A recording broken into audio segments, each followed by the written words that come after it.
আসসালামু আলাইকুম। সম্মানিত বন্ধু, প্রিয় ভাই বোন ও শ্রদ্ধাভাজন গুরুজন, সবাইকে জানাচ্ছি ম্যান ফর ম্যান ফোর্সের পক্ষ থেকে মানবিক শুভেচ্ছা। আজকের এই ভিডিওটি জনকল্যাণকর একটি ভিডিও। আশা করছি ভিডিওটি সবাই বেশি বেশি শেয়ার করবেন এবং আমার কথা কতটুকু যুক্তিগত আছে, কতটুকু জনকল্যাণকর হবে সেই বিষয়ে অবশ্যই আপনারা একটি কমেন্টস করে যাবেন। আজকের টপিকটি হচ্ছে রোডস অ্যান্ড হাইওয়ে, সড়ক নিরাপদ। আমরা কিভাবে নিজেদেরকে নিরাপদে রাখব, জ্যামমুক্ত রাখব, কিংবা কিভাবে এই দেশে গাড়ি চলাচলের সুব্যবস্থা হবে। বিভিন্ন সময় দেখা যায় আমাদের বাংলাদেশের হাইওয়ে রাস্তাতে ডানের লেনের যে গাড়িগুলো রানিং চলে যাওয়ার কথা, সেখানে বিভিন্ন সময় যাত্রী চলাচলের, যাত্রী পারাপারের সুব্যবস্থা না থাকলেও ডান পাশের লেনে গাড়ি ব্রেক করে বিভিন্ন জায়গায় যাত্রী ওঠানামা করলে সেই যাত্রীরা যখন আইল্যান্ড থেকে এপাশ ওপাশ চলাফেরা করে তখন যে কোনো মুহূর্তে পড়ে যেতে পারে। গাড়ির চাকার নিচে পড়ে যাবে, দুর্ঘটনা হবে, জীবন চলে যাবে। ক্ষতি হবে কার? আমার না আপনার? এজন্য সারা বাংলাদেশের প্রতিটি গাড়ি চালক সবার দৃষ্টি আকর্ষণ করছি, নির্দিষ্ট স্টপেজ ছাড়া, নির্দিষ্ট বাস স্ট্যান্ড ছাড়া যত্রতত্র গাড়ি ব্রেক করবেন না, যাত্রী ওঠানামা করবেন না।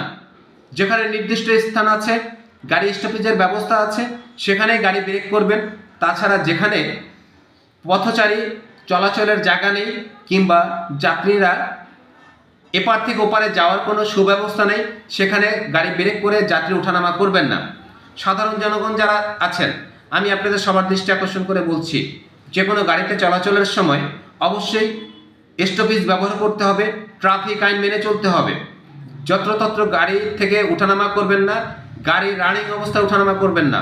যদি পড়ে যান, জীবনের দুর্ঘটনা কিন্তু আপনারই হবে। এই সচেতনতামূলক ভিডিও অবশ্যই শেয়ার করার জন্য সবাইকে অনুরোধ জানাচ্ছি।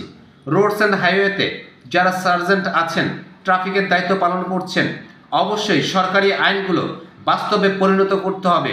যত্রতত্র গাড়ি ব্রেক করার সাথে সাথে তাকে মামলা দিতে হবে। কঠিন থেকে কঠিনতম আইন প্রয়োগ করলে আমাদের এই সমাজ ব্যবস্থা অত্যন্ত সুন্দর থেকে আরও সুন্দর হবে। অনেক সময় দেখা যায় স্ট্যান্ডে গাড়ি কিভাবে ব্রেক করে, প্রথমে গাড়িটা সোজা এসে ঠিক এইভাবে ব্রেক করে, তারপরে আরেকটু সামনে যায় বাঁকা হয়ে, আরেকটু সামনে যায় বাঁকা হয়ে। এই যে সাপের মতন ডানে বামে করে করে গাড়িটা সামনের দিকে এগোচ্ছে, তাতে করে সামনের রাস্তা সম্পূর্ণ ক্লিয়ার দেখা যায়, পিছন থেকে 2 কিলোমিটার জ্যামে লেগে যায়।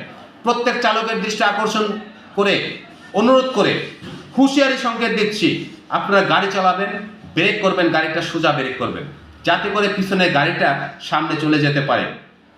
আপনাদের গাড়ি স্টপেজ করার জন্যই, আপনাদের গাড়ি চালানোর অনিয়মের কারণে বাংলাদেশের জ্যাম লেগে যাচ্ছে, সাধারণ জনগণ ভুক্তভোগী হচ্ছে।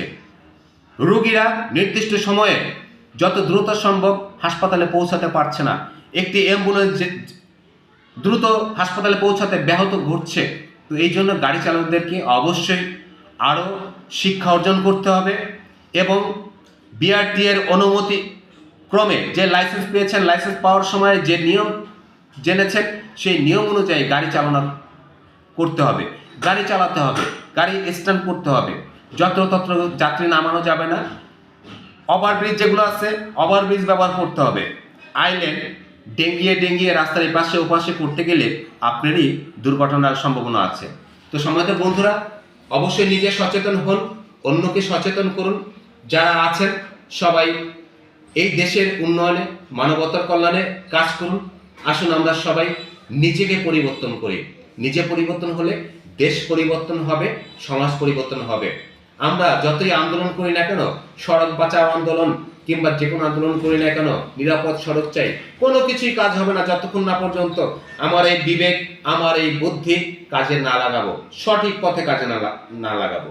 এই জন্যই বলছি, আসুন আমরা সবাই মিলে বিবেকের তাড়নায়, মানবতার দৃষ্টিকোণ থেকে ভবিষ্যৎ প্রজন্মকে সুন্দর একটি দেশ উপহার দেওয়ার জন্য আমরা নিজেরাই সচেতন হই এবং নিয়ম মেনে, ট্রাফিক আইন মেনে এই রাস্তার গাড়ি ড্রাইভ করি।